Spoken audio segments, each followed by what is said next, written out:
सोचिए, अगर आपके माँ बाप ने आपकी बहन को लाखों का गिफ्ट दिया हो और आपको सिर्फ 2 रुपए का लॉटरी टिकट, तो आप क्या करते? लेकिन जब वही 2 रुपए का टिकट 100 रुपए क्रॉर का निकला, तब पूरे परिवार का असली चेहरा दुनिया के सामने आ गया। आज की कहानी आपको आखिर तक सोचने पर मजबूर कर देगी, इसलिए वीडियो को एंड तक जरूर देखिए। अगर आपको ऐसी दिल को छू लेने वाली इमोशनल फैमिली स्टोरीज पसंद है, तो अभी चैनल को सब्सक्राइब कीजिए, वीडियो को लाइक कीजिए और बेल आइकन जरूर दबाइए। हर हफ्ते एक नई कहानी जो दिल को छू जाए। दिवाली के दिन मेरे मम्मी पापा ने मेरी छोटी बहन रिया शर्मा को एक बड़ा सा गिफ्ट एनवलप दिया। जैसे ही उसने खोला, उसकी खुशी का ठिकाना ही नहीं रहा।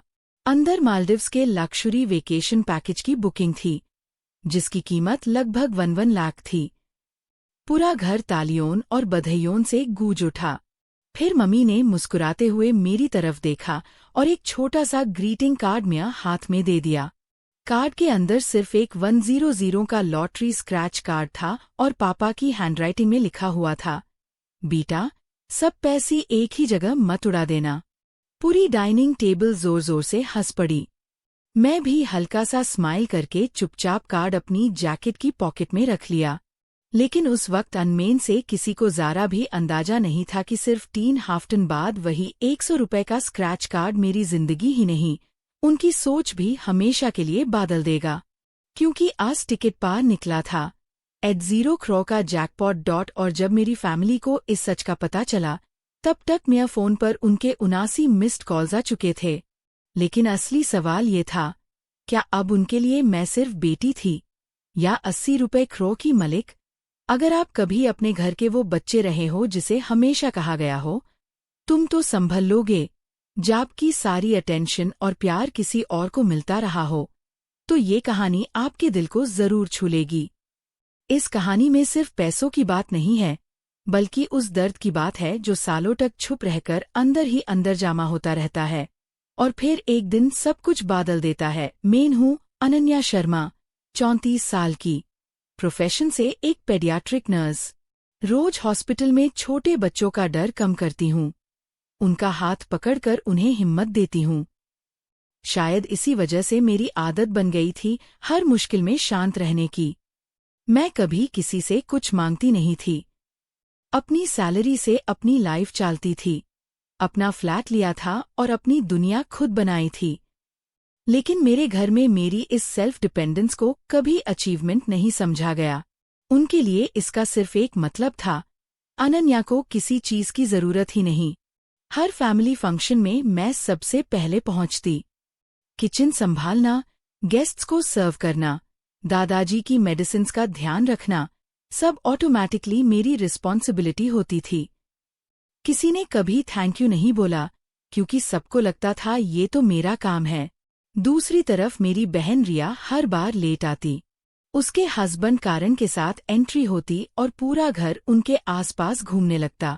मम्मी उसकी शॉपिंग की तारीफ करती, पापा उसके हस्बैंड की जॉब की बात करते, और मैं सिंक के पास खादी बर्तन धोते हुए बस ये सब सुननी रहती। सच कहूँ तो बचपन से ही इक्वेशन ऐसी थी।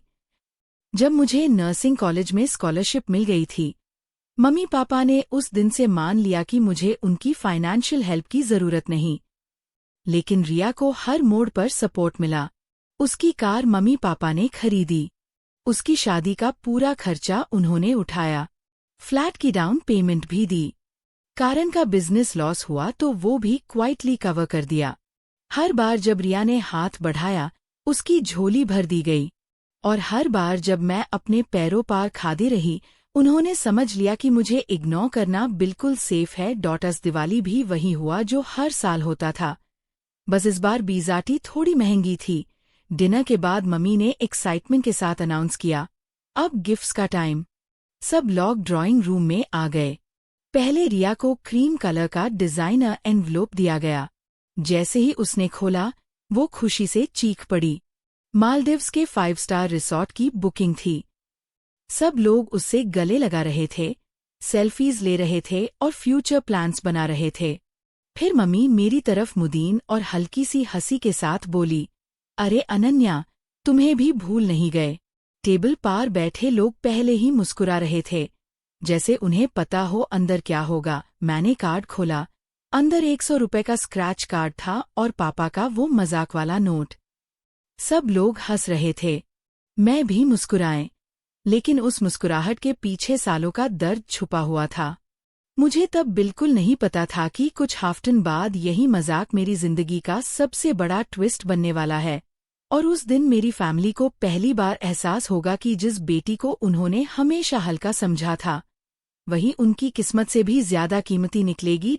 लेकिन असली कहानी अब शुरू होती है, क्योंकि लॉटरी जीतना आसान था, अपनों का असली चेहरा देखना उससे कहीं ज्यादा मुश्किल। जैसे ही मैंने कार्ड बैन किया, पूरा ड्राइंग रूम हंसी से गूंज उठा। लेकिन वो हंसी मजाक वाली नहीं थी, उससे भी ज्यादा दर्द वाली थी। वो एक ऐसी फैमिली की हंसी थी जिसे अपना जोक बहुत फनी लग रहा था। उनके लिए इंडिपेंडेंट बेटी को सिर्फ 100 रुपए का लॉटरी टिकट देना और दूसरी बेटी रिया शर्मा को 11 रुपए लैब का मालदीव्स वेकेशन गिफ्ट करना बिल्कुल नॉर्मल बात थी। उन्हें पूरा यकीन था कि अनन्या को तो फर्क ही नहीं पड़ता, वो मटेरियलिस्टिक थोड़ी है। मैंने एक बार टिकट देखा, फिर पापा राजेश शर्मा की हैंडराइटिंग देखी और बस हल्का सा मुस्कुरा कर कहा, थैंक यू पापा। लेकिन उस पाल मेरे अंदर कुछ हमेशा के लिए खामोश हो गया था। रिया अपनी खुशी में इतनी डूबी हुई थी कि उससे मेरी बीजाटी का मजा और बढ़ाना था। वो ब्रोशर हाथ में लेकर मेरी तरफ झुकी और मुस्कुराते हुए बोली, अरे अनन्या, इतना सीरियस मैट हो। गिफ्ट की वैल्यू नहीं, उसके पीछे की फीलिंग मैटर करती है। उसके ये शब्द उस वक्त तो एक नॉर्मल डायलॉग लगे, लेकिन बाद में मुझे समझ आया कि असली चोट गिफ्ट से नहीं, आस फीलिंग से लगी थी। हाँ, फीलिंग हाई मैटर करती है, और उनकी फीलिंग ये थी कि मेरी बहन लाखों के वेकेशन की हकदार थी और मैं सिर्फ 100 रुपए के मजाक की। उस दिन मम्मी पापा ने सोच समझकर डिसाइड किया था कि दोनों बेटियों की कीमत क्या है। मालदीव सिर्फ एक गिफ्ट नहीं था, वो उनका प्यार था, और मेरा स्क्रैच कार्ड सिर्फ एक टिकट नहीं, बल्कि मेरी औकात का ऐलान था। तभी रिया के हस्बैंड कारण मल्होत्र ने हंसकर कहा, वैसे अनन्या, क्या पता यही लॉटरी ख्रो की निकल आए। सब दोबारा जोर से हंस पड़े, जैसे मेरी लाइफ में कभी कोई मिरेकल हो ही नहीं सकता। मैं कुछ नहीं बोली। हॉस्पिटल में काम करते हुए मैंने मुश्किल से मुश्किल सिचुएशंस में भी अपने इमोशंस कंट्रोल करना सीख लिया था, और उस रात भी मेरा चेहरा बिल्कुल शांत था। लेकिन मैंने एक काम किया जो शायद मेरी जिंदगी का सबसे इम्पोर्टेंट डिसीजन बन गया। जब सब लोग रैपिंग पेपर्स और एम्प्टी कार्ड्स डस्टबिन में फेंक रहे थे, मैंने लॉटरी टिकट और पापा का नोट क्वाइटली अपनी जैकेट की पॉकेट में रख लिया। मैंने खुद से कहा, बाद में स्क्रैच कर लूंगी। लेकिन सच तो ये था कि मैं उस टिकट को पैसे के लिए नहीं संभल रही थी। मैं उससे इसलिए संभल रही थी क्योंकि वो सबूत था, पापा की हैंडराइटिंग में लिखा हुआ एक ऐसा सबूत जो हर बार मुझे याद दिलाता था कि उनकी नज़रों में मेरी कीमत कितनी थी। उस वक्त मुझे बिल्कुल अंदाजा नहीं था कि कुछ हाई दिनों बाद वही छोटा सा टिकट मेरी पूरी जिंदगी बदल देगा। उस रात मैं अकेली अपने फ्लैट लौट रही थी। हाईवे बिल्कुल खाली था और अजीब बात ये थी कि मेरी आंखों में एक भी आंसू नहीं था। उल्टा मुझे अंदर से बहुत हल्का महसूस हो रहा था, जैसे सालों पुराना बोझ उतर गया हो। घर पहुंचकर मैंने जैकेट से वो कार्ड निकला और फ्रिज पर एक मैग्नेट से चिपका दिया। लॉटरी टिकट भी वही था और पापा का नोट भी। हर सुबह किचन में आते ही मेरी नजर आस लाइन पार पड़ती, बेटा, सब पैसे एक ही जगह मत उड़ा देना। शायद मैंने ऐसा इसलिए किया क्योंकि मैं अब खुद से झूठ बोलते बोलते थक चुकी थी। सालों तक मैंने हर इंसल्ट को इग्नोर किया, हर बार खुद को समझाया कि शायद मैं ही ओवरथिंक कर रही हूँ। लेकिन फ्रिज पा लगा वो कार्ड रोज मुझे एक ही बात याद दिलाता था कि ये सब मेरी इमेजिनेशन नहीं थी, ये सच था, और इस सच को एक्सेप्ट करना मेरी कमजोरी नहीं, मेरी हिम्मत थी। उस रात मैंने डिसाइड कर लिया कि अब अपनी खुशी आन लॉगऑन से एक्सपेक्ट नहीं करूंगी जो कभी मेरे लिए रुककर खड़े ही नहीं हुए। मुझे बिल्कुल अंदाजा नहीं था कि मम्मी पापा का दिया हुआ सबसे सस्ता गिफ्ट कुछ हाई दिनों में मेरी जिंदगी का सबसे कीमती तोहफा बनने वाला था। लगभग एक हफ्ता तक वो लॉटरी टिकट मियाँ फ्रिज पा लगा रहा। फिर एक थर्सडे की रात हॉस्पिटल की बहुत मुश्किल शिफ्ट के बाद, जब मैं इमोशनली पूरी तरह थक चुकी थी, मैं घर आई, फ्रिज खोला और मेरी नज़र फिरास टिकट पर पड़ी। मैंने हल्की सी मुस्कुराहट के साथ ड्रॉअर से एक सिक्का निकला और सोचा, चलो देखते हैं, शायद आज किस्मत भी थोड़ा सा स्माइल कर दे। मुझे पूरा यकीन था कि बाकी लॉटरी टिकट्स की तरह इसमें भी कुछ नहीं निकलेगा, लेकिन जैसे ही पहला नंबर मैच हुआ, मैंने ध्यान से दोबारा देखा। फिर दूसरा नंबर भी मैच हो गया। मेरी हार्ट बीट तेज होने लगी। तीसरा नंबर भी वही था। मैंने तुरंत सिक्का टेबल पर रख दिया। हॉस्पिटल की ट्रेनिंग की वजह से मेरा दिमाग डेंजर या मिरेकल को इमोशन से पहले पहचान लेता है। मेरे हाथ समझ चुके थे कि कुछ बहुत बड़ा हुआ है, लेकिन मेरा दिमाग अभी भी यकीन करने को तैयार नहीं था। मैंने लॉटरी के रूल्स दोबारा पढ़े, फिर टिकट देखा, फिर नंबर्स मैच किए। एक बार, 2 बार, 3 बार और चौथी बार भी। हर नंबर बिल्कुल सेम था। मेरी सांसें रुक सी गई। उस पाल मेरी जिंदगी 2 हिस्सों में बांट चुकी थी।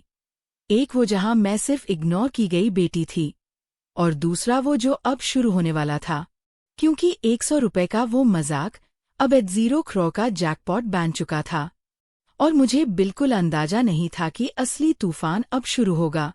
मैंने नंबर्स को एक बार नहीं, बार बार चेक किया, बिल्कुल वैसे ही जैसे हॉस्पिटल में किसी पेशेंट को मेडिसिन देने से पहले उसकी डोज 2 या 3 बार वेरीफाई करती हूँ।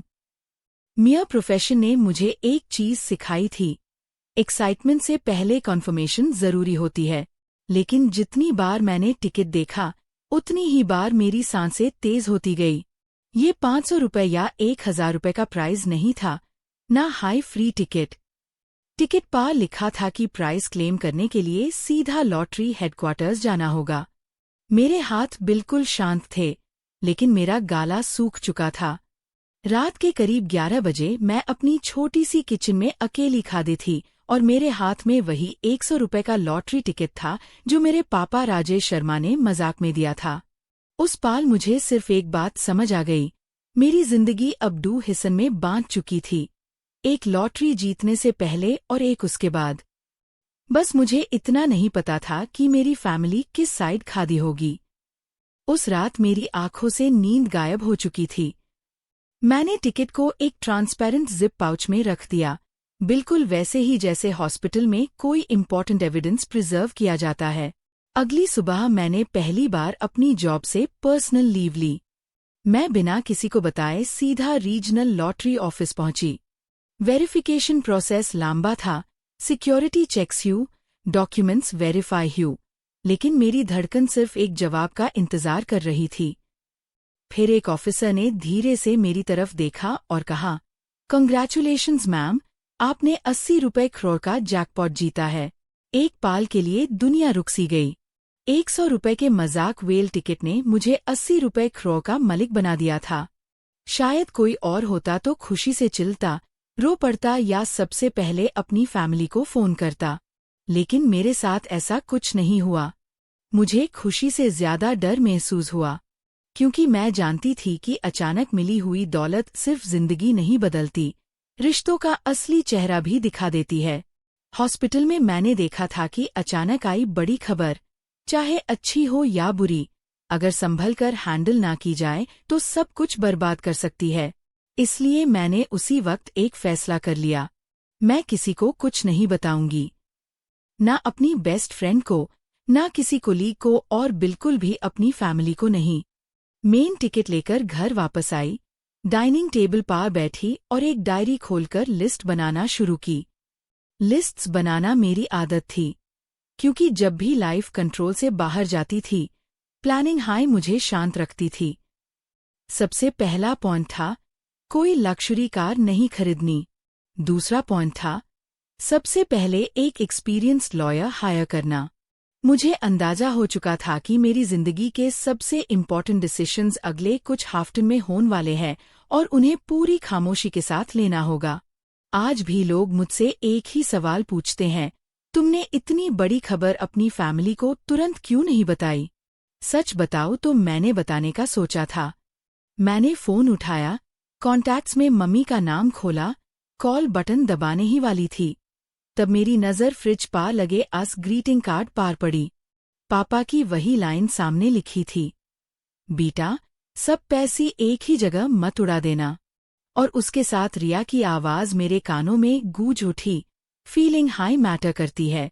मैंने बिना सोचे फ़ोन वापस रख दिया, क्योंकि मुझे अपनी फैमिली के बारे में एक बात पूरी सर्टेनिटी के साथ पता थी। अगर मैंने उन्हें बता दिया कि मैंने 80 रुपए करोड़ जीते हैं, तो वो पैसे टेक्निकली मेरे होते, लेकिन इमोशनली सब उन्हें अपना हक समझने लगते। मम्मी के पास इन्वेस्टमेंट प्लान्स होते, रिया की नई डिमांड्स शुरू हो जाती और उसका हस्बैंड कारण मल्होत्र 1 घंटे के अंदर कोई नया बिजनेस प्रपोजल लेकर मेरे सामने बैठ जाता। और मैं, वही बेटी जो कभी किसी से कुछ नहीं मांगती थी, एक बार फिर सबको खुश रखने के लिए अपनी खुशी सैक्रिफाइस करने की उम्मीद की जाती। मैंने बचपन से ये पैटर्न देखा था। कार रिया को मिली, शादी का खर्चा रिया का हुआ, फ्लैट की डाउन पेमेंट रिया को मिली, हर फाइनेंशियल हेल्प उसी की तरफ गई। हमारे घर में पैसे हमेशा उसी इंसान की तरफ जाते थे जो सबसे ज्यादा इमोशनल ड्रामा करता था। और इस बार मैंने डिसाइड कर लिया था कि मेरी जिंदगी का सबसे बड़ा मौका भी उसी पुराने पैटर्न का हिस्सा नहीं बनेगा। शायद ये मेरी लाइफ का सबसे सही डिसीजन था। मैंने ट्राई किया कि इस सिचुएशन को भी मेन हॉस्पिटल के किसी इमरजेंसी केस की तरह हैंडल करूंगी, बिल्कुल शांत, बिल्कुल प्रोफेशनल और पूरे कंट्रोल के साथ। जब तक सब लीगल प्रोसेस कंप्लीट नहीं हो जाता, तब तक किसी को एक शब्द भी पता नहीं चलेगा। कुछ दिन बाद मेरी मुलाकात एक एक्सपीरियंस्ड लॉयर एडवोकेट प्रिया मेहरा से हुई, जो high value financial cases handle करती थी।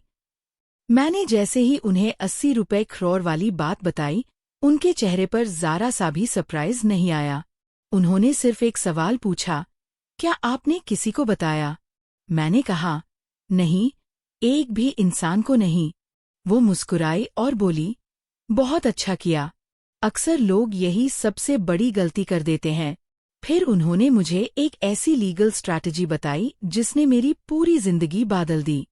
उन्होंने कहा कि मैं अपने नाम से प्राइस क्लेम करने की जगह एक प्राइवेट ट्रस्ट बना सकती हूँ और वही ट्रस्ट लॉटरी क्लेम करेगा।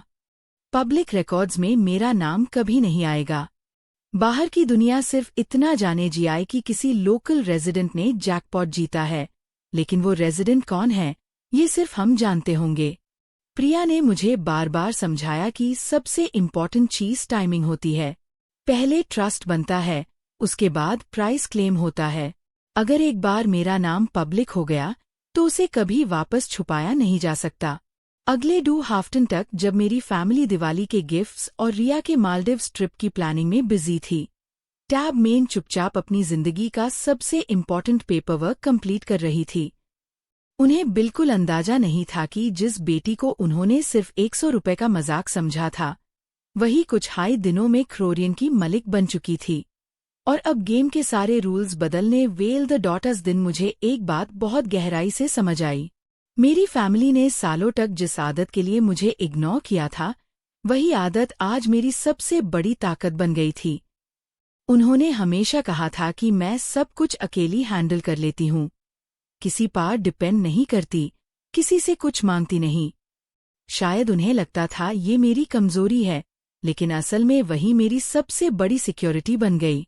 अगर मैं भी रिया की तरह हर बात पर इमोशनल डिसीजंस लेती, तो शायद आज मेरी कहानी भी अन लॉटरी विनर्स जैसी होती जिनकी जिंदगी पैसों ने बर्बाद कर दी। लेकिन मैंने वही किया जो मुझे बचपन से करना आता था, हर सिचुएशन को शांत दिमाग से हैंडल करना। एडवोकेट प्रिया मेहरा ने मेरी गाइडेंस में एक प्राइवेट ट्रस्ट बनवाया। हमने अस ट्रस्ट का नाम इतना सिंपल और बोरिंग रखा कि कोई उस पर कभी ध्यान ही ना दे। बस 2 आम से वर्ड्स और आगे LLC स्टार। ना उस नाम से मेरा कोई कनेक्शन दिखता था और ना ही किसी को उसमें इंटरेस्ट आता। लॉटरी का पूरा प्राइज अस ट्रस्ट के नाम से क्लेम हुआ। टैक्सेस और लीगल फॉर्मेलिटीज के बाद भी मेयर अकाउंट में इतनी बड़ी अमाउंट आई कि उसके जीरोज गिनने में ही वक्त लग जाता था। लेकिन मैंने एक भी रुपया बिना सोचे खर्च नहीं किया। प्रिया ने जो फाइनेंशियल एडवाइजर्स सजेस्ट किए, मैंने सिर्फ उन्हीं के साथ काम किया। ना कोई प्रेस कॉन्फ्रेंस हुई, ना जाइंट चेक के साथ फोटो खिंचवाई, ना न्यूज़पेपर में मेरी तस्वीर छपी। सिर्फ एक सिंपल लीगल प्रोसेस हुआ और फ्रिज पार लगा 100 रुपए का लॉटरी टिकट चुपचाप 80 रुपए करोड़ की फॉर्चून में बदल गया। और सबसे अजीब बात ये थी कि इतना सब होने के बाद भी मैंने अगले ही दिन हॉस्पिटल में अपनी नॉर्मल ड्यूटी ज्वाइन कर ली। वही ब्लू स्क्रब्स, वही पेडियाट्रिक वार्ड, वही छोटे बच्चे जिन्हें डर लगता था और जिनका हाथ पकड़कर मैं उन्हें हिम्मत देती थी।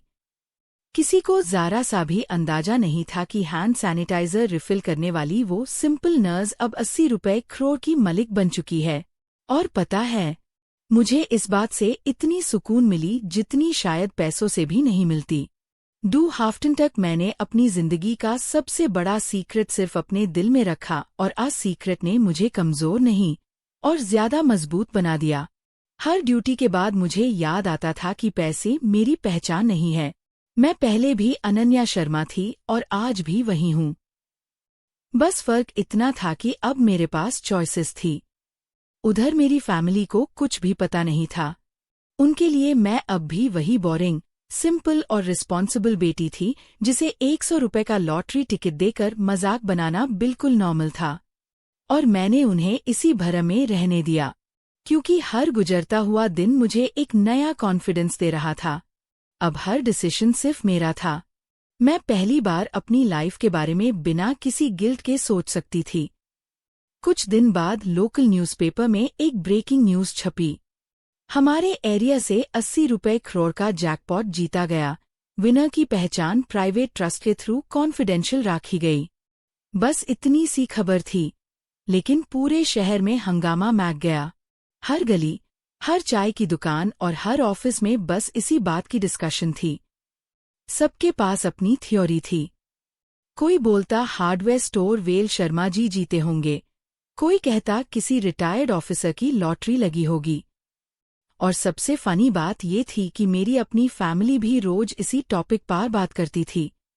लेकिन एक पाल के लिए भी किसी ने मेरा नाम नहीं लिया। रिया ने मुझे मैसेज भेजा, सुना, हमारे एरिया में किसी ने 80 रुपए करोड़ जीत लिए। कितना क्रेजी है ना। मैंने बस स्माइली के साथ रिप्लाई कर दिया, हाँ, बहुत लकी होगा। उसने मम्मी पापा की थ्योरीज भी बताई। पापा को लग रहा था कि उनके पुराने ऑफिस का कोई एम्प्लॉय विनर होगा और मम्मी हर दूसरे इंसान का नाम गेस कर रही थी। लेकिन जिस बेटी को उन्होंने सिर्फ 3 हफ्ते पहले 100 रुपए का स्क्रैच कार्ड दिया था, उसका नाम किसी के दिमाग में एक सेकंड के लिए भी नहीं आया, क्योंकि उनके हिसाब से अनन्या जैसे सिंपल इंसान की किस्मत में कभी 80 रुपए करोड़ लिखे ही नहीं हो सकते थे। हॉस्पिटल के ब्रेक रूम में खादी मेन रिया के मैसेजेस पढ़कर बस हल्की सी मुस्कुरा दी। मैंने फोन लॉकर में रखा और वापस ड्यूटी पा चली गई। और उस दिन पहली बार मुझे अपनी फैमिली के लिए दर्द या उनके प्यार की कमी महसूस नहीं हुई। उस दिन मुझे सिर्फ एक चीज महसूस हुई, पावर। पूरे शहर का सबसे बड़ा सीक्रेट मेरे पास था और जिन लोगों ने मुझे हमेशा अंडर एस्टिमेट किया था, वो उस सच से सबसे ज्यादा डोदा। जिंदगी में पहली बार इनविजिबल होना मुझे बुरा नहीं, बहुत अच्छा लग रहा था। शहर विनर को ढूंढने में लगा था और मैं एक बिल्कुल अलग सवाल के बारे में सोच रही थी। मैं असल में चाहती क्या हूँ? मैं ये पैसे मम्मी पापा को इम्प्रेस करने के लिए नहीं खर्च करना चाहती थी, ना ही रिया को दिखाने के लिए। मैं पहली बार सिर्फ अपने लिए सोच रही थी। इसी बीच रिया सोशल मीडिया पर अपने मालदीव्स ट्रिप की काउंटडाउन फोटोज अपलोड कर रही थी। डिजाइनर ड्रेसेस, सनग्लासेस और कैप्शन लिखा था, फीलिंग ब्लेस्ड।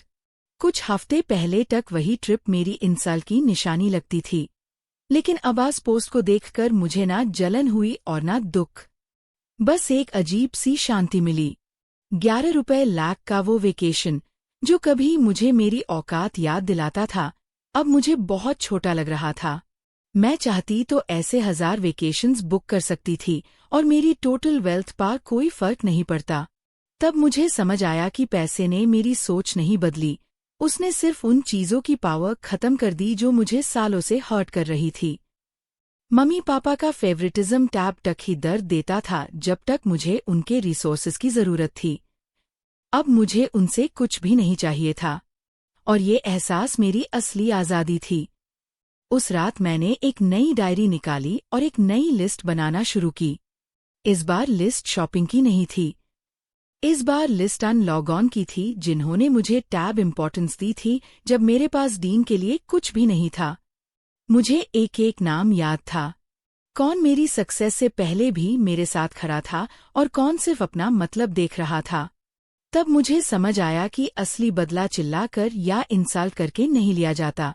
असली बदला ये होता है कि आप अपनी ताकत लॉग ऑन पार खर्च करो, जिन्होंने आपकी कीमत तब समझी जब दुनिया ने आपको 100 रुपए का समझा था। मैंने पेन उठाया और लिस्ट के सबसे ऊपर पहला नाम लिखा, मौसी सुनीता। फिर मैं अपने बेडरूम में गई और अलमारी के ऊपर रखा एक पुराना शू बॉक्स नीचे उतरा। ये बॉक्स मेन सालों से हर नए फ्लैट में साथ लाती थी, लेकिन कभी खोला नहीं था। उस रात जब मैंने उसका ढक्कन खोला तो मेरी आंखें भर आई। अंदर मम्मी पापा के दिए हुए हर छोटे बेड गिफ्ट संभल कर रखे थे। वो गिफ्ट्स जो शायद उनके लिए कभी इम्पोर्टेंट नहीं थे, लेकिन मेरे लिए हर एक गिफ्ट एक याद थी। और मुझे बिल्कुल अंदाजा नहीं था कि इसी बॉक्स के अंदर छुपा हुआ एक और सच मेरी फैमिली के बारे में मेरी सोच हमेशा के लिए बदल देगा। जब मैंने उस पुराने शू बॉक्स को खोला तो ऐसा लगा जैसे मैंने अपने बचपन की पूरी कहानी दोबारा खोल दी हो।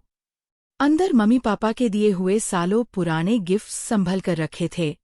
एक सस्ता सा पेट्रोल पंप वाला कीचेन जो कभी यूज ही नहीं हुआ, एक कैंडल जिसके ऊपर पुरानी गिफ्ट टैग के निशान अभी भी दिख रहे थे, 16th बर्थडे का ग्रीटिंग कार्ड जिसमें एक एक्सपायर्ड शॉपिंग कूपन पड़ा था, ऐसे सॉक्स जो शायद किसी सेल से उठाए गए थे, और एक कॉफी मग जिसमें पहले किसी और का नाम लिखा था और उस पर मार्कर से लाइन खींचकर मुझे दे दिया गया था।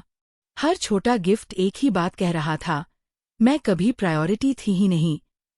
सालों तक मैंने इन चीजों को इसलिए संभल कर रखा क्योंकि शायद दिल के किसी कोने में मैं अपनी कहानी का रिकॉर्ड बना रही थी। फिर मैंने उन सब गिफ्ट्स के ऊपर वो नया दिवाली वाला ग्रीटिंग कार्ड रख दिया, वही 100 रुपए का स्क्रैच कार्ड और पापा राजेश शर्मा का नोट, बेटा सब पैसे एक ही जगह मत उड़ा देना। मेन बेडरूम के फ्लोर पार बैठी थी। मेरे एक हाथ में वो पुराने गिफ्ट्स थे और दूसरे हाथ में मोबाइल, जिसमें रिया शर्मा के मालदीव्स ट्रिप की फोटोज चमक रही थी। लक्जरी रिसॉर्ट, समुंदर का व्यू और उसकी स्माइल, और उसी पाल मेरी पूरी जिंदगी की सबसे बड़ी सच्चाई मेरे सामने बिल्कुल साफ हो गई। मम्मी पापा मुझे कभी भूलते नहीं थे, वो हर बार मेरी कीमत लगाते थे। हर गिफ्ट एक मैसेज था, हमारी नज़रों में तुम इतनी हाई इम्पॉर्टेंट हो। लेकिन अजीब बात ये थी कि उस सच को एक्सेप्ट करने के बाद मेरा दर्द और गहरा नहीं हुआ, उल्टा वो धीरे धीरे शांत होने लगा। उसकी जगह मेरे अंदर एक नया कॉन्फिडेंस पैदा हुआ। मैंने उसी वक्त डिसाइड कर लिया कि मैं अपनी पूरी जिंदगी उन्हें ये प्रूव करने में बर्बाद नहीं करूंगी कि मेरी वैल्यू उनके हिसाब से ज्यादा है। मैं अपनी लाइफ इस तरह जीऊंगी कि एक दिन उन्हें खुद समझ आ जाए कि उनकी कैलकुलेशन शुरू से ही गलत थी। मैंने शू बॉक्स बैन किया और उसे वापस अलमारी पर रख दिया। मुझे अंदाजा था कि क्रिसमस पर शायद मुझे उसकी फिर जरूरत पड़े। लॉटरी जीतने के बाद मैंने सबसे पहला बड़ा काम अपनी फैमिली के लिए नहीं, बल्कि उस इंसान के लिए किया जिसने मुझे बचपन में बिना किसी एक्सपेक्टेशन के प्यार दिया था। वो थी मेरी मौसी सुनीता स्टार, मम्मी की छोटी बहन। अगर मुझे कभी असली फैमिली का मतलब समझ आया था तो सिर्फ उनकी वजह से। जब मम्मी पापा रिया के डांस प्रोग्राम्स में बिजी होते थे, टैब स्कूल फंक्शन में मेरे लिए तालियां मौसी सुनीता बजाती थी। उन्होंने ही मुझे ड्राइविंग सिखाई थी। कॉलेज के दिनों में हर बर्थडे पर वो 2000 रुपए कोरियर करती थी और नोट लिखती थी, इस बार ये पैसे सिर्फ अपनी खुशी के लिए खर्च करना। पिछले कुछ महीनों से मुझे पता था कि उनकी हेल्थ खराब चल रही है। सर्जरी हुई थी और हॉस्पिटल के बिल्स इतने बढ़ गए थे कि उन्हें डर था कहीं घर ना बेचना पड़ जाए। लेकिन उन्होंने कभी किसी से मदद नहीं मांगी। मैंने तुरंत एडवोकेट प्रिया मेहरा को फोन किया और उनके थ्रू मौसी सुनीता का पूरा मेडिकल लोन अनोनिमसली क्लियर करवा दिया। हॉस्पिटल और कलेक्शन एजेंसी को सिर्फ इतना बताया गया कि किसी अनोनिमस डोनर ने सारी पेमेंट कर दी है। मैंने जानबूझकर अपना नाम कहीं नहीं आने दिया, क्योंकि मुझे उनके एहसान का बदला नहीं चुकाना था। मैं सिर्फ वो प्यार उन्हें वापस देना चाहती थी जो उन्होंने बिना किसी हिसाब के मुझे सालों तक दिया था। उसी दिन मुझे एक और बात समझ आई। मेरी फैमिली गिफ्ट्स इसलिए देती थी ताकि हिसाब किताब बना रहे, लेकिन असली गिफ्ट वो होता है जिसमें कोई एक्सपेक्टेशन ना हो। और यकीन मानिए, किसी अपने का बोझ चुपचाप हल्का करने की जो खुशी मुझे मिली, वो 80 रुपए करोड़ जीतने की खुशी से भी बड़ी थी। उसके बाद मैंने दूसरा काम उस जगह के लिए किया जहां मेरी असली पहचान बनी थी, हॉस्पिटल के पेडियाट्रिक वार्ड के लिए। हमारे वार्ड में सालों से एक लाइफ सेविंग मॉनिटरिंग मशीन की जरूरत थी, लेकिन बजट कभी अप्रूव नहीं हुआ। हर साल गरीब पेशेंट्स की हेल्प के लिए एक इमरजेंसी फंड भी बनता था, जो कुछ ही महीनों में खाली हो जाता था। मैंने ट्रस्ट के थ्रू इतनी बड़ी अनोनिमस डोनेशन दी कि नई मशीन तुरंत खरीद ली गई और पेशेंट सपोर्ट फंड भी कई सालों के लिए सिक्योर हो गया। अगले दिन जब मैं ड्यूटी पा गई तो मियर कोलीग्स हॉस्पिटल का ईमेल पढ़कर इमोशनल हो रहे थे। सब लोग उस अनोनिमस डोनर को दुआ दे रहे थे। मैं भी उनके साथ खादी आंखों में आंसू लिए स्माइल कर रही थी। किसी को ज़रा सा भी अंदाजा नहीं था कि जिस डोनर की तारीफ हो रही है, वो उनके सामने वही पुरानी ब्लू स्क्रब्स पहने खादी नर्स है। मैं आपको फैमिली वेल सीन से पहले ये सब इसलिए बता रही हूँ, क्योंकि जब मेरी फैमिली को मेरे 80 रुपए करोड़ के बारे में पता चला और उनके 79 मिस्ड कॉल्स मेरे फ़ोन पर आए, उससे पहले ही मैं अपने पैसे का एक हिस्सा अनलॉग ऑन पर खर्च कर चुकी थी, जिन्होंने मुझे तब प्यार दिया था जब मेरे पास डीन के लिए कुछ भी नहीं था। ना मैंने स्पोर्ट्स कार खरीदी, ना लक्शरी बंगलो और ना हाई रिवेंज पर 1 रुपया खर्च किया। मैंने सिर्फ अनलॉग ऑन की जिंदगी आसान बनाई, जिन्होंने मेरी जिंदगी मुश्किल वक्त में आसान बनाई थी। क्योंकि इंसान की असली पहचान तब सामने आती है जब उसके पास डीन की ताकत आ जाती है। और बहुत जल्द मेरी फैमिली को भी अपनी असली पहचान दुनिया के सामने दिखानी थी। इतना बड़ा सीक्रेट एक छोटे शहर में ज्यादा दिन छुप नहीं सकता था, और जिस तरह सच बाहर आया वो किसी फिल्म से कम नहीं था। पापा ने जिस किरने की दुकान से वो 100 रुपए का स्क्रैच कार्ड खरीदा था, उस दुकान को विनिंग टिकट बेचने पर बोनस मिला। खुशी खुशी किसी एम्प्लॉई ने इतना कह दिया कि विनिंग टिकट एक लोकल आदमी ने दिवाली के गिफ्ट्स के साथ अपनी फैमिली को दिया था। बस इतनी सी बात हवा की तरह पूरे शहर में फैल गई। लोगों ने अंदाजे लगाने शुरू कर दिए। तब मेरी कजिन नेहा को अचानक वो दिवाली डिनर याद आ गया। उसने तुरंत सब जोड़ लिया। पापा ने उसी दुकान से स्क्रैच कार्ड खरीदा था। दिवाली पर फैमिली को गिफ्ट्स दिए गए थे और मजाक में 100 रुपए का लॉटरी टिकट सिर्फ मुझे मिला था। अगले ही पाल उसके चेहरे का रंग उड़ गया। शायद वो पूरे शहर की पहली इंसान थी जिसे समझ आ गया था कि 80 रुपए करोड़ का असली विनर कोई और नहीं बल्कि अनन्या शर्मा थी। मंगलवार की शाम हॉस्पिटल के ब्रेक रूम में मेरी कजिन नेहा का मैसेज आया। अनन्या, एक बात सच सच बता, पापा ने दिवाली पर जो स्क्रैच कार्ड तुझे दिया था, क्या वही विनिंग टिकट था? क्या ट्यून लॉटरी जीती है? मैं काफी देर तक सिर्फ इस मैसेज को देखती रही। मुझे पता था कि ये दिन कभी ना कभी जरूर आएगा।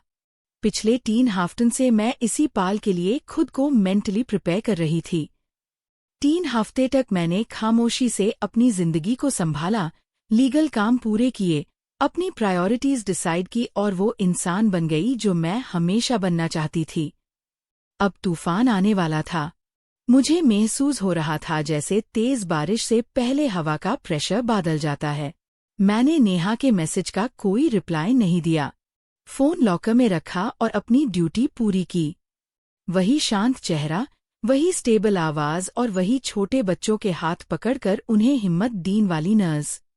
मुझे पता था कि हॉस्पिटल से बाहर निकलते ही मेरी पूरी दुनिया बदलने वाली है, लेकिन उस तूफान से पहले मुझे एक ऐसा फोन कॉल मिला जो शायद मैं जिंदगी भर नहीं भूल पाऊंगी।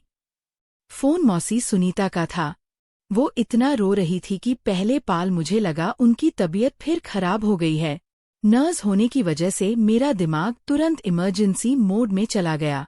लेकिन इस बार उनके आंसुओं की वजह दर्द नहीं, सुकून था। रोट ह्यू, उन्होंने कहा, अनन्या, तुम यकीन नहीं करोगी। हॉस्पिटल से फोन आया था। मेरे सारे मेडिकल बिल्स किसी ने भर दिए। एक भी रुपया बाकी नहीं रहा। उन्होंने बस इतना कहा कि किसी अनोनिमस डोनर ने पेमेंट की है और वो अपना नाम बताना नहीं चाहता। वो बार बार सिर्फ एक ही बात कह रही थी, कौन करता है बेटा ऐसा। मैं इतने महीनों से घर खो डीन के डर में जी रही थी और आज एक पाल में सब खत्म हो गया। मैं चुपचाप उनकी बात सुननी रही। मियर गले में भी आंसू अटक गए थे, लेकिन मैंने उन्हें सच नहीं बताया, क्योंकि एगर गिफ्ट के साथ नाम जुड़ जाता तो उसकी खूबसूरती आधी रह जाती। मैंने सिर्फ इतना कहा, मौसी, आप इस खुशी की पूरी हकदार है। भगवान कभी अच्छे लोगों को अकेला नहीं छोड़ते। वो बोली, पता नहीं मैंने कौन सा पुण्य किया था जो भगवान ने फरिश्ता भेज दिया। मैंने दिल ही दिल में सोचा, आपने मेरी स्कूल फंक्शंस में आकर तालियां बजाई थी। कॉलेज में हर बर्थडे पार बिना भूले पैसे भेजे थे। जब मम्मी पापा बिजी होते द टैब आपने मुझे अपनी बेटी समझा था। शायद जिंदगी बस वही सब आपको वापस कर रही है। हम काफी देर तक बात करते रहे और मैंने उन्हें सिर्फ खुश होने दिया। फोन रखने के बाद मुझे एक अजीब सा एहसास हुआ। कुछ ही घंटों बाद मेरा फोन लॉग ऑन के कॉल से भरने वाला था, जिन्होंने मेरी कीमत सिर्फ 100 रुपए के स्क्रैच कार्ड जितनी समझी थी। और दूसरी तरफ एक इंसान था जिसने मुझे बिना किसी मतलब के सालों तक प्यार दिया, और वो एक अनजान इंसान को दुआ दे रहा था, बिना ये जाने कि वो अनजान इंसान मैं ही हूँ।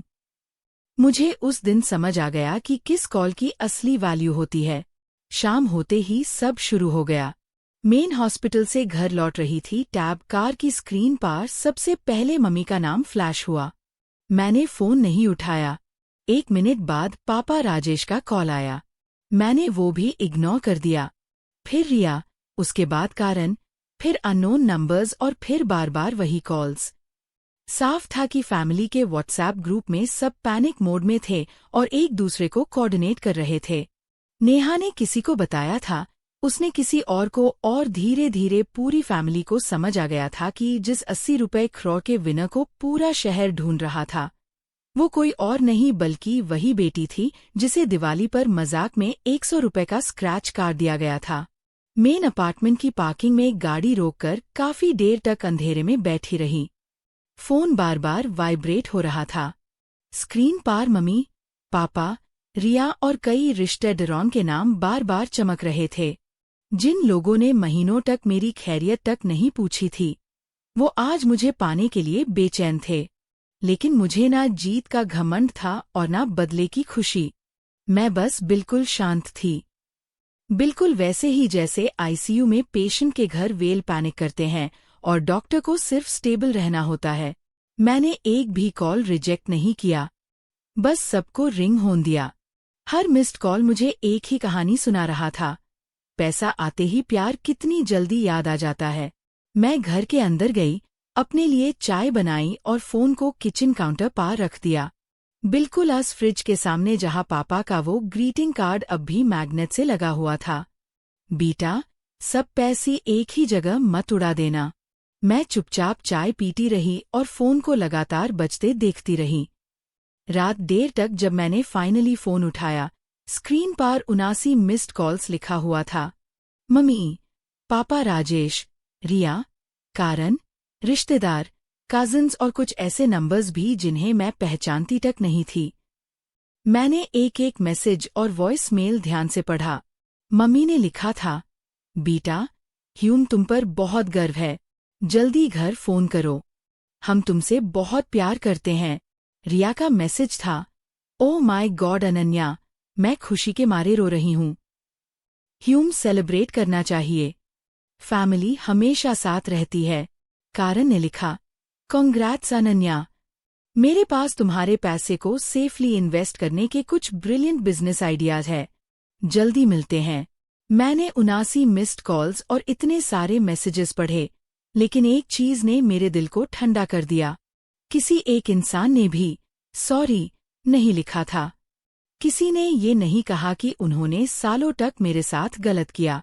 किसी ने अपनी गलती एक्सेप्ट नहीं की। उनके हिसाब से कुछ भी गलत हुआ ही नहीं था। बस किस्मत से मैं अमीर बन गई थी और अब फैमिली का फर्ज था कि सब मेरे आसपास इकट्ठा हो जाएं। उनके लिए 100 रुपए का स्क्रैच कार्ड कभी प्रॉब्लम था ही नहीं। प्रॉब्लम सिर्फ इतनी थी कि अब्बास टिकट की वैल्यू 80 रुपए करोड़ बन चुकी थी। मैंने फोन टेबल पार रख दिया। मैंने उस रात किसी को भी कॉल बैक नहीं किया। लेकिन मैंने एक फैसला जरूर कर लिया, अब अगली बार मेरी फैमिली मुझसे बात करेगी तो सिर्फ मेरी शाटन पार, और जो होने वाला था उसके लिए अनमेन से कोई भी तैयार नहीं था। अगली सुबह मैंने कॉफी बनाई और फोन के सारे वॉइस मेल्स बिल्कुल वैसे ही सुनने शुरू किए जैसे हॉस्पिटल में किसी पेशेंट की केस फाइल ध्यान से पढ़ती हूँ। हर मैसेज एक जैसा था, प्यार, एक्साइटमेंट और अचानक से याद आ गया रिश्ता। लेकिन डू वॉइस मेल्स ने मुझे सब कुछ समझा दिया। सबसे पहला मैसेज कारण का था, पूरा 4 मिनट का वॉइस मेल। और हैरानी की बात ये थी कि उसने 4 मिनट में मुश्किल से कुछ सेकंड्स मुझे कंग्रेचुलेशंस बोलने में लगाए। बाकी पूरा मैसेज सिर्फ इस बात पर था कि उसने मेरे लिए रिसर्च कर ली है, उसके कॉन्टैक्ट्स बहुत पावरफुल है, वो जानता है इतने बड़े पैसों को कैसे मैनेज किया जाता है और ह्यूम जल्दी से बैठकर फ्यूचर प्लानिंग करनी चाहिए। उसका फेवरेट डायलॉग भी वही था, फैमिली की वेल्थ फैमिली के अंदर ही रहनी चाहिए। मुझे हंसी आ गई। जो आदमी कभी मेरी जॉब, मेरी हेल्थ या मेरी लाइफ के बारे में पूछने की जरूरत महसूस नहीं करता था, वो एक ही रात में मेरी 80 रुपए करोड़ की प्रॉपर्टी का अनऑफिशियल फाइनेंशियल एडवाइजर बन गया था। दूसरा वॉइस मेल रिया का था, और सच कहूँ तो वो और भी ज्यादा पेनफुल था। वो फोन पर रो रही थी। कह रही थी, अनन्या, अगर दिवाली वाली क्रूज की वजह से तुझे बुरा लगा हो तो आई एम रियली सॉरी। मैं हमेशा तुझे अपनी इंस्पिरेशन मानती थी। मैं इतना सुनकर हाई कॉफी का कप टेबल पार रख दिया। मुझे यकीन ही नहीं हो रहा था कि वो इतनी आसानी से पूरी हिस्ट्री रिराइट कर रही थी। लेकिन असली बात उसके बाद आई।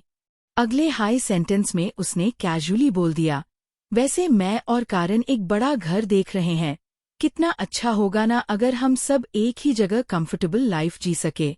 बस वही सबसे बड़ा सच था। माफी और डिमांड इतनी स्मूथली एक हाई सेंटेंस में चिपका दी गई थी कि पहली बार सुनने वाला शायद नोटिस भी ना करे। मैंने दोनों वॉइस मेल्स दोबारा सुने और उसी वक्त मुझे सब कुछ क्लियर हो गया। मेरी फैमिली को अपनी गलती का बिल्कुल भी पछतावा नहीं था। उन्हें सिर्फ इस बात का अफसोस था कि उनका मजाक उल्टा पैट गया। जिस बेटी की कीमत उन्होंने सिर्फ 100 रुपए के स्क्रैच कार्ड जितनी लगाई थी, वही अचानक 80 रुपए करोड़ की मलिक बन गई थी। अब वो लोग मेरी वैल्यू दोबारा कैलकुलेट करने की कोशिश कर रहे थे, ताकि उन्हें खुद को गिल्टी महसूस ना करना पड़े। सबसे लास्ट में मैंने मम्मी का वॉइस मेल प्ले किया। शायद वो उनकी जिंदगी की सबसे बड़ी एक्टिंग थी। उन्होंने मैसेज शुरू किया, अनन्या, मेरी प्यारी बेटी। इतना सुनते ही मेरी उंगलियां थोड़ी सी काम गई, क्योंकि उन्होंने मुझे इतने प्यार से बचपन के बाद कभी नहीं बुलाया था। जब से मेन रिस्पॉन्सिबल बेटी बनी थी, तब से मैं उनके लिए सिर्फ वो इंसान थी जो बिना शिकायत सब कुछ संभल लेती थी। मम्मी ने कहा कि उन्हें हमेशा से पता था कि मैं स्पेशल हूँ। उन्हें मुझ पर बहुत गर्व है। हमारी फैमिली हमेशा एक साथ रही है और वो हमेशा दोनों बेटियों से बराबर प्यार करती रही है। फिर उन्होंने इमोशनल होते हुए कहा, बस क्रिसमस पार सब घर आ जाओ बेटा। फैमिली हाई सब कुछ होती है, पैसा नहीं। मेन किचन में खादे थी। मेरे सामने फ्रिज पार वही ग्रीटिंग कार्ड लगा हुआ था जिसमें पापा राजेश शर्मा ने लिखा था, बेटा, सब पैसे एक ही जगह मत उड़ा देना। और आस कार्ड के सामने खादी मेन मम्मी की वो बातें सुन रही थी जो उन्होंने मुझे कभी उस वक्त नहीं कही जब उनके लिए उनका कोई कॉस्ट नहीं था। उस पाल मैंने अपना फाइनल डिसीजन ले लिया। मैं ना चिल्लाने वाली थी, ना उन्हें गाली दीन वाली थी, ना ही उनका नंबर ब्लॉक करने वाली थी। हाँ, एक पाल के लिए मन जरूर हुआ था सब रिश्तों को वही खत्म कर दूं। लेकिन फिर मुझे समझ आया कि वो बहुत छोटा बदला होता। अगर मैं गुस्से में रिएक्ट करती तो मेरी फैमिली पूरी दुनिया को सिर्फ इतना बताती कि अनन्या पैसे आते ही बादल गई। नहीं, इस बार कहानी उनके हिसाब से नहीं लिखी जाएगी। मैं वही करूंगी जो उन्होंने कभी एक्सपेक्ट नहीं किया। मेन क्रिसमस पार सबके सामने जाऊंगी, बिल्कुल शांत, बिल्कुल नॉर्मल और बिल्कुल मुस्कुराकर। मैं सिर्फ सच बोलूंगी, ना एक शब्द ज्यादा, ना एक कम। और उसके बाद अपनी जिंदगी की सबसे बड़ी बाउंड्री सेट कर दूंगी, जिसे वो कभी क्रॉस नहीं कर पाएंगे। और हाँ, मैं वो 100 रुपए वाला ग्रीटिंग कार्ड भी साथ लेकर जाऊंगी। मैंने 79 मिस्ड कॉल्स के बाद सिर्फ एक हाई मैसेज मम्मी को भेजा, मेन क्रिसमस पार आऊंगी, वहां मिलते हैं। बस इतना ही। मुझे बिना रिप्लाई देखे ही समझ आ गया था कि फैमिली के व्हाट्सएप ग्रुप में अभी सेलिब्रेशन चल रहा होगा। अनन्या आ रही है, सब ठीक हो जाएगा। लेकिन उन्हें बिल्कुल अंदाजा नहीं था कि क्रिसमस का वो डिनर उनकी जिंदगी का सबसे यादगार और सबसे अनकंफर्टेबल डिनर बनने वाला है। मैंने जानबूझकर क्रिसमस हाई चूज किया था, सिर्फ इसलिए नहीं कि पूरी फैमिली एक जगह होगी, बल्कि इसलिए क्योंकि प्राइवेट रूम में मेरी फैमिली हमेशा सच को अपनी कन्वीनियंस के हिसाब से बादल देती थी। अगर मैं सिर्फ मम्मी पापा से अकेले बात करती, तो अगले ही दिन पूरे रिश्तेदारों को ये बताया जाता कि अनन्या पैसा जीतकर घमंडी हो गई है। मैं बचपन से उन्हें रियलिटी को अपनी मर्जी के हिसाब से बदलते देखती आई थी। लेकिन इस बार ऐसा नहीं होने वाला था। बिल्कुल वैसे ही जैसे मैंने लॉटरी ट्रस्ट के नाम से क्लेम की थी ताकि सब लीगली सिक्योर रहे, वैसे ही सच भी मैं सबके सामने बोलूंगी ताकि कोई उसका नया वर्जन बना ही ना सके। अस रूम में मम्मी, पापा, रिया, कारण, मौसी, कजिन्स और दादा दादी सब होंगे। वही लोग जिन्होंने दिवाली पर मेरे 100 रुपए वेल कार्ड पार हंसकर तालियां बजाई थी। मैं किसी को इंसल्ट नहीं करूंगी, मैं कोई ड्रामा नहीं करूंगी। मैं सिर्फ वही अनन्या रहूंगी जो हमेशा थी, शांत, समझदार और सब्र वाली। इस बार मेरी आवाज नहीं, सिर्फ सच बोलेगा। और यकीन मानिए, कभी कभी सच की आवाज किसी चीख से भी ज्यादा तेज होती है। क्रिसमस से पहले के कुछ दिन मैंने शॉपिंग में नहीं, बल्कि अपने दिल को मजबूत बनाने में लगाए।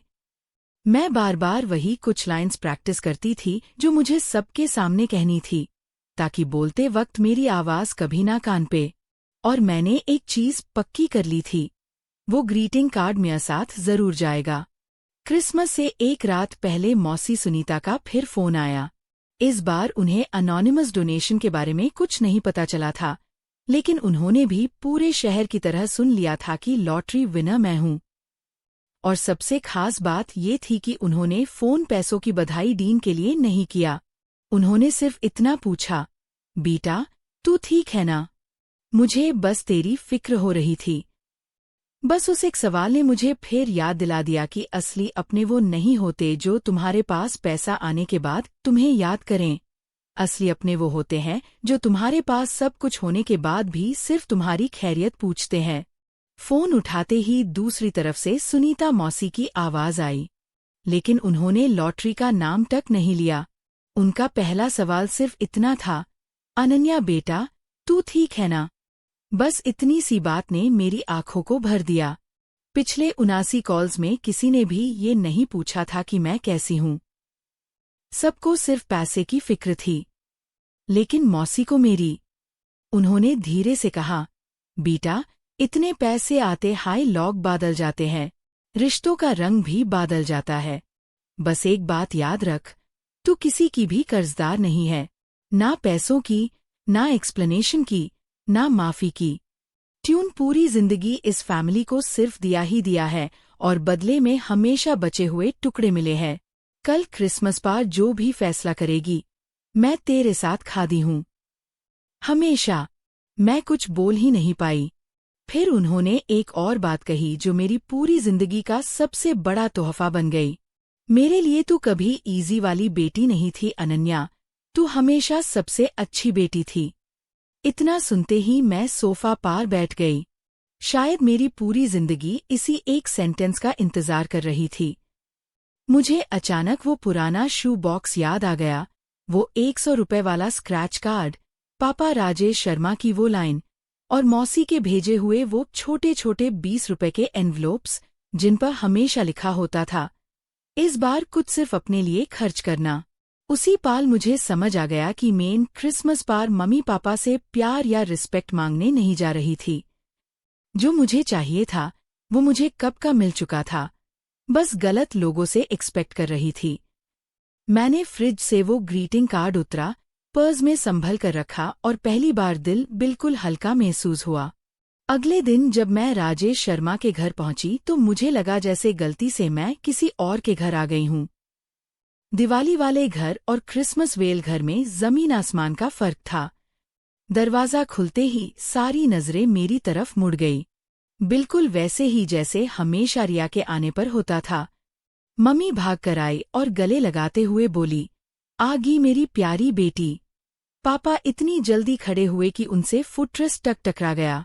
ड्राइंग रूम में रिया, कारण, मौसी, मामा, कजिन्स और दादा दादी सब बैठे थे और हर चेहरे पर अजीब सी मिठास थी। वो मिठास जो मैंने अपने 34 सालों में कभी अपने लिए नहीं देखी थी। मुझे पता चला कि रिया ने अपनी एक्सपेंसिव मालदीव्स क्रूज कैंसिल कर दी है ताकि वो क्रिसमस फैमिली के साथ मना सके। मुझे सच पता था, क्रूज फैमिली के लिए नहीं, मेरे 80 रुपए ख्रो के लिए कैंसिल हुई थी। क्रिसमस ट्री चमक रहा था, गिफ्ट्स का बड़ा सा ध्येय लगा था और इस बार मुझे एक और चीज नजर आई। उस ध्येय में सबसे ज्यादा बेड गिफ्ट बॉक्सेस मिया नाम के थे।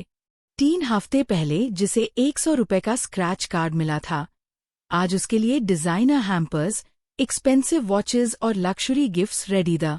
मम्मी मुझे घर की सबसे अच्छी कुर्सी पर बिठा रही थी, वही कुर्सी जहां बचपन से सिर्फ रिया बैठी थी। मेरे हाथ में वाइन का ग्लास दे दिया गया। हर तरफ से एक ही आवाज आ रही थी, कॉन्ग्रेचुलेशंस ह्यूम, तुम पर बहुत गर्व है, फैमिली की शान हो तुम, हम तुमसे कितना प्यार करते हैं। मैं छुपछाप सब देख रही थी। ना मुझे गुस्सा आ रहा था, ना खुशी। मैं बस उनका पूरा ड्रामा खत्म होने का इंतजार कर रही थी। मैं चाहती थी कि आज वो अपनी एक्टिंग का एक भी सीन मिस ना करें, ताकि बाद में कोई ये ना कह सके कि उन्हें मौका ही नहीं मिला था। कुछ देर बाद जब सब शांत हुए, मैंने धीरे से वाइन का ग्लास टेबल पर रखा और मुस्कुरा कर कहा, मैं कुछ बोल सकती हूँ। 1 सेकंड के अंदर पूरा घर बिल्कुल खामोश हो गया। मुझे अंदर ही अंदर हंसी आ गई। सिर्फ 3 हफ्ते पहले अगर मैं इसी घर में टेबल पार चढ़कर भी बोलती तो शायद किसी ने मेरी बात नहीं सुनी होती, लेकिन आज मेरी एक आवाज पर पूरा कमरा चुप था। क्यों? क्योंकि अब मेरी कीमत बदल चुकी थी। मैं धीरे से खादी हुई ताकि सबकी आंखों में देख सकूं। मम्मी के चेहरे पर यकीन था कि अब मैं इमोशनल होकर फैमिली की तारीफ करूंगी। पापा के चेहरे पर रिलीफ था, कारण के हाथ में फोन था, शायद वो फ्यूचर प्लानिंग के लिए रेडी था। रिया की आंखों में आंसू थे, लेकिन उन आंसुओं के पीछे सपने किसी और चीज के थे। मैंने हल्का सा मुस्कुराकर सबको देखा और कहा, सबसे पहले इतने प्यार से वेलकम करने के लिए थैंक यू। सच कहूँ तो इतना प्यार मेरे लिए बिल्कुल नया एक्सपीरियंस है। कुछ लोगों ने हल्की सी हंसी, लेकिन किसी को समझ नहीं आया कि मैंने मजाक किया है या सच बोला है। फिर मैंने बिल्कुल शांत आवाज में अगला सेंटेंस कहा, 3 हफ्ते पहले इसी घर में हम सब दिवाली मना रहे थे, और आज मैं सिर्फ उसी शाम की एक छोटी सी बात सबको याद दिलाना चाहती हूँ। जैसे ही मेरे ये लफ्ज खत्म हुए, रूम का माहौल एकदम बदल गया। कुछ चेहरे पहली बार घबरा गए और मम्मी की मुस्कुराहट धीरे धीरे गायब होने लगी। मैंने अपने पर्स से वो पुराना ग्रीटिंग कार्ड बाहर निकला और सबके सामने हवा में उठा दिया। रूम में एकदम सन्नाटा छा गया। मैं धीरे से बोली, 3 हफ्ते पहले इसी घर में मम्मी पापा ने रिया को 10 रुपए लाख की लक्शरी मालदीव्स क्रूज गिफ्ट की थी, और मुझे ये दिया था। सबकी नजरें उस मुरझाए ह्यू कार्ड पर टिक गई। स्क्रैच कार्ड तो कब का निकल चुका था, लेकिन पापा राजेश शर्मा की हैंडराइटिंग अब भी बिल्कुल साफ दिख रही थी। मैंने कार्ड सबको दिखाते हुए पूछा, पापा ने इसके अंदर क्या लिखा था, याद है किसी को? चलिए मैं ही पढ़ देती हूँ। रूम में किसी की हिम्मत नहीं हुई कुछ बोलने की। पापा का चेहरा सेफ पाट चुका था। मैंने धीरे से वो लाइन पढ़ी, बेटा, सारे पैसे एक ही जगह मत उड़ा देना। कुछ सेकंड्स तक पूरा घर बिल्कुल छुप रहा। फिर मैंने उन सब की तरफ देखकर कहा, उस दिन इस घर में सब लोग हंसे थे। और रिया ने मुझसे कहा था, अनन्या, गिफ्ट नहीं, उसके पीछे की फीलिंग देखो। थॉट हाई मैटर करता है। और आज मुझे लगता है वो बिल्कुल सही थी। सच में थॉट हाई मैटर करता है, क्योंकि आज थॉट ने मुझे बता दिया था कि इस घर में रिया की कीमत 10 रुपए लाख थी और मेरी सिर्फ 100 रुपए। किसी की आंखों में मेरी तरफ देखने की हिम्मत नहीं थी। मैंने कार्ड अपने हाथ में पकड़े पकड़े आगे कहा, मैं ये कार्ड इसलिए संभल कर रखा था क्योंकि पहली बार मेरी जिंदगी में मुझे एक्सेप्ट करना पड़ा कि प्रॉब्लम मेरी इमेजिनेशन नहीं थी। बचपन से गिफ्ट्स हाय इस घर का असली सच बोलते आए थे। रिया को गाड़ियां, फॉरेन ट्रिप्स, शादी का खर्चा और घर के लिए पैसे मिलते रहे, और मुझे कीचेन्स, एक्सपायर्ड गिफ्ट कूपन्स और ऐसे मजाक वेल गिफ्ट्स। मैं हमेशा खुद को समझाती रही कि शायद मैं ओवरथिंक कर रही हूँ, लेकिन इस कार्ड ने मेरी सारी कंफ्यूजन खत्म कर दी। मैंने एक पाल के लिए मम्मी, पापा और फिर रूम में बैठे हर इंसान की तरफ देखा। फिर बिल्कुल सीधी आवाज में कहा, उस रात मैं घर गई, ये स्क्रैच कार्ड स्क्रैच किया और उसकी वैल्यू 80 रुपए करोड़ निकली। जैसे ही मैंने ये सेंटेंस खत्म किया, रूम का माहौल बिल्कुल जम गया। किसी की सांस तक सुनाई दे रही थी। मैंने आगे कहा, मैंने लॉटरी छुपछाप लॉयर के थ्रू ट्रस्ट के नाम पर क्लेम की थी, इसीलिए 3 हफ्ते तक किसी को पता नहीं चला कि विनर मैं हूं। और आन 3 हफ्तन में, जब आप सबने मुझे एक बार भी फोन नहीं किया था, तब मैंने डिसाइड कर लिया था कि ये पैसे कहाँ जाएंगे। मैंने कार्ड कॉफी टेबल पर रख दिया ताकि सब पापा की हैंडराइटिंग दोबारा देख सके। फिर मैंने शांत आवाज में कहा, सबसे पहले मैंने सुनीता मौसी का पूरा मेडिकल लोन अनोनिमस तरीके से चुका दिया, क्योंकि जब मैं छोटी थी और आप सब रिया के डांस फंक्शंस में बिजी होते थे, तब वही मौसी मेरी स्कूल परफॉर्मेंसेस देखने आती थी। उन्होंने कभी मुझे अकेला फील नहीं होने दिया। रूम के कुछ लोग हैरानी से एक दूसरे को देखने लगे। मैंने बिना रुके आगे कहा, उसके बाद मैंने हॉस्पिटल के चिल्ड्रंस वार्ड को डोनेशन दिया ताकि गरीब बच्चों का ट्रीटमेंट पैसे की वजह से ना रुक सके। और मैं नर्सिंग स्टूडेंट्स के लिए स्कॉलरशिप फंड भी बना रही हूँ, ताकि किसी और को अपनी पढ़ाई के लिए वैसे स्ट्रगल ना करना पड़े जैसे मैंने किया था। फिर मैंने सीधा मम्मी की आंखों में देखते हुए वो लाइन कही जिसके लिए मैं इतने दिन से तैयार हो रही थी। आप लोगों ने 34 साल तक मेरी कीमत सिर्फ 100 रुपए समझी, और आज जब वही 100 रुपए का स्क्रैच कार्ड 80 रुपए करोड़ बन गया, तब अचानक मैं फिर से आपकी प्यारी बेटी बन गई। मेरे ये लफ्ज हवा में कुछ पाल तक घूमते रहे। फिर मैंने बहुत ही शांत लेकिन मजबूत आवाज में कहा, मैं इस रूम में बैठे किसी भी इंसान को 1 रुपया भी नहीं दूंगी। और ये बदला नहीं है, ये सिर्फ उस हिसाब की रिसीप्ट है जो आप लोगों ने सालों पहले बना दिया था। बस इतना कहना था कि पूरे रूम का माहौल पाल भर में बादल गया। मम्मी की आंखों के आंसू तुरंत बादल गए। वो जोर से बोली, अनन्या, तू अपनी फैमिली को सिर्फ एक मजाक की वजह से सजा देगी? वो तो बस एक जोक था। मैंने उनकी तरफ देखकर बहुत आराम से जवाब दिया, मैं किसी को सजा नहीं दे रही, मैं सिर्फ पैसे देकर प्यार खरीदने से मना कर रही हूँ। दोनों बातों में बहुत फर्क होता है। इतने में कारण गुस्से से खड़ा हो गया। उसका चेहरा लाल हो चुका था। ये पागलपन है अनन्या, इतना पैसा सिर्फ तेरा नहीं है, फैमिली का भी हक बनता है। मैंने उसकी आंखों में देखकर कहा, नहीं कारण, ये फैमिली का पैसा कभी था ही नहीं, ये हमेशा उस इंसान का था जिसके नाम का टिकट था। बस फर्क इतना है कि जिस बेटी को मजाक समझकर ये टिकट दिया गया था, उसकी किस्मत तुम सबकी सोच से बहुत बड़ी निकली।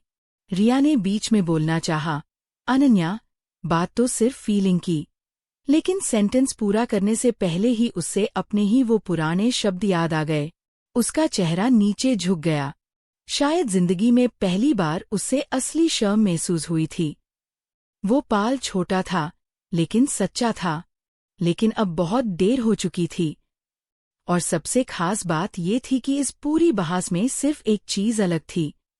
वो सब चिल्ला रहे थे और मैं बिल्कुल शांत थी। मैं सिर्फ सच बोल रही थी। मम्मी जोर जोर से कह रही थी कि बेटी होने का फर्ज निभाओ, कारण मेरे पैसों पर अपना हक जाता रहा था। और पूरी फैमिली, दादा दादी, मामा मौसी और कजिन्स के सामने अपना असली चेहरा खुद ही दिखा रही थी। मुझे कुछ प्रूव करने की जरूरत ही नहीं पड़ी। जितना वो पैसे के लिए लड़ते गए, उतना ही साफ होता गया कि उन्हें मेरी नहीं, सिर्फ मेरी लॉटरी की जरूरत थी। उसके बाद मैंने किसी से बेहास नहीं की। सच कहने के बाद लड़ने के लिए कुछ बचा ही नहीं था। मैंने छुपछाप अपना कोट उठाया और वो पुराना ग्रीटिंग कार्ड कॉफी टेबल पर ही छोड़ दिया। अब इस कार्ड की मुझे जरूरत नहीं थी। जो सबक वो मुझे सिखाना चाहता था, मैं कब का सीख चुकी थी। दरवाजे तक पहुंचकर मैं एक पाल के लिए रुकी, सबकी तरफ देखा और सिर्फ इतना कहा, मैरी क्रिसमस। मैं आज भी इस घर के कुछ लोगों से दिल से प्यार करती हूँ, लेकिन अब मैं किसी का प्यार पैसे देकर कभी नहीं खरीदूंगी। इतना कहकर मैं बाहर निकल गई। बाहर ठंडी हवा चल रही थी, लेकिन पता नहीं क्यों उस दिन वो ठंड भी मुझे आज़ादी जैसी लग रही थी। मैं गाड़ी में बैठी, इंजन स्टार्ट किया और पहली बार बिना एक भी आंसू बहाए घर की तरफ निकल पड़ी। कार के अंदर की खामोशी मेरी जिंदगी की सबसे सुकून भरी खामोशी थी। क्रिसमस के बाद वही हुआ जो होना ही था। मम्मी ने पूरे रिश्तेदारों को बताना शुरू कर दिया कि अनन्या पैसा जीतकर बादल गई है। उसने अपनी फैमिली से रिश्ता तोड़ दिया। कुछ लोगों ने उनकी बात मान ली, लेकिन उतने नहीं जितनी उन्हें उम्मीद थी। क्योंकि उस रात जो लोग इस ड्राइंग रूम में मौजूद थे, उन्होंने अपनी आंखों से सब कुछ देखा था। एक तरफ 100 रुपए वाला ग्रीटिंग कार्ड पड़ा था और दूसरी तरफ क्रोरियन के लिए चिलेठ्यू लॉग। ऐसी तस्वीर कोई इतनी आसानी से भूल नहीं सकता था। मैंने अपने सारे पैसे ट्रस्ट में ही रखे, सब कुछ प्लानिंग के साथ इन्वेस्ट किया। नर्सिंग स्कॉलरशिप ऑफिशियली शुरू हुई और मैंने उसका नाम छुपछाप सुनीता मौसी के नाम पर रख दिया। लेकिन जब मौसी ने पूछा कि स्कॉलरशिप का नाम उनके जैसा क्यों लग रहा है, तो मैंने मुस्कुराकर बस इतना कहा, ये एक ऐसी नर्स के नाम पर है जो सेकंड चांसेस पर यकीन करती थी। और उन्होंने भी उस बात को एक प्यारा सा कोइंसिडेंस समझकर मान लिया। मैंने अपनी हॉस्पिटल की जॉब कभी नहीं छोड़ी। मैं आज भी वही व्हाइट कोट पहनकर बच्चों का हाथ पकड़ती हूँ, उनके पेरेंट्स को हिम्मत देती हूँ और ड्यूटी के बाद बिल्कुल एक नॉर्मल इंसान की तरह घर लौट आती हूँ। मैंने कोई पैलेस जैसा बंगलो नहीं खरीदा, ना ही कोई लक्जरी स्पोर्ट्स कार। बस एक थोड़ा सा अच्छा अपार्टमेंट लिया, एक सेफ और रिलायबल कार, और सबसे बड़ी बात, मैंने अपनी जिंदगी से वो मजबूरी हमेशा के लिए निकाल दी जहां मुझे हर फेस्टिवल पर अपनी वैल्यू प्रूव करनी पड़ती थी। लगभग 1 महीने बाद रिया का मैसेज आया। इस बार इस मैसेज में ना कोई डिमांड थी, ना कोई प्लानिंग और ना ही किसी नए घर का जिक्र। सिर्फ इतना लिखा था, अनन्या, दिवाली के लिए सॉरी। और सिर्फ उस दिन के लिए नहीं, पिछले बहुत सालों के लिए भी। जो तेरे साथ हुआ, वो कभी नहीं होना चाहिए था। मैंने इस मैसेज का तुरंत रिप्लाई नहीं किया, लेकिन मैंने उसे डिलीट भी नहीं किया। मैंने उसे दिल के एक नए शू बॉक्स में रख दिया, उस जगह जहां सिर्फ वही चीजें राखी जाती है जिनमें कभी ना कभी सच होने की उम्मीद बची हो। आज भी मेरी जिंदगी में कुछ दरवाजे हमेशा के लिए खुले हैं। सुनीता मौसी के लिए, हमेशा, और रिया के लिए भी शायद एक दिन, अगर उसकी माफी वक्त के साथ भी उतनी ही सच्ची रही और उसके पीछे कभी किसी पैसे की जरूरत ना निकली। लेकिन एक दरवाजा मैंने हमेशा के लिए बंद कर दिया है। वो आन लॉगऑन के लिए है जिनको मेरी याद तब आई जब मेरे नाम के साथ 80 रुपए क्रोर जुड़ गए। आज वो ग्रीटिंग कार्ड में फ्रिज पार नहीं लगा, क्योंकि अब मुझे उसकी याद दिलाने की जरूरत ही नहीं। मैं एक बात समझ चुकी हूँ, जो लोग तुम्हारी कीमत बहुत कम लगाते हैं, वो तुम्हारी वैल्यू नहीं बताते, वो सिर्फ अपनी सोच की औकात दिखाते हैं। और शायद मेरी कहानी का सबसे बड़ा सच भी यही है। 100 रुपए के एक मजाक ने मेरी फैमिली को सिखा दिया कि किसी इंसान को कभी उसके आज से जज मत करो, क्योंकि कभी कभी जिस इंसान को तुम सबसे कम समझते हो वही एक दिन सबसे ज्यादा कीमती साबित होता है। अगर मेरी कहानी ने आपके दिल को छुआ है तो कमेंट्स में जरूर बताना कि आप इस कहानी से क्या सीख कर जा रहे हैं। और अगर आपके आसपास भी कोई ऐसा इंसान है जिसे उसकी असली वैल्यू कभी नहीं मिली तो ये स्टोरी उसके साथ जरूर शेयर कीजिए। हो सकता है उससे भी आज वो हिम्मत मिल जाए जिसका वो सालों से इंतजार कर रहा हो। और ऐसी हाई इमोशनल फैमिली ड्रामा और ह्यूमन स्टोरीज देखने के लिए चैनल को सब्सक्राइब करना बिल्कुल मत भूलिए। अगली कहानी शायद किसी और की हो, लेकिन उसमें आपको अपनी जिंदगी का एक हिस्सा जरूर नजर आएगा।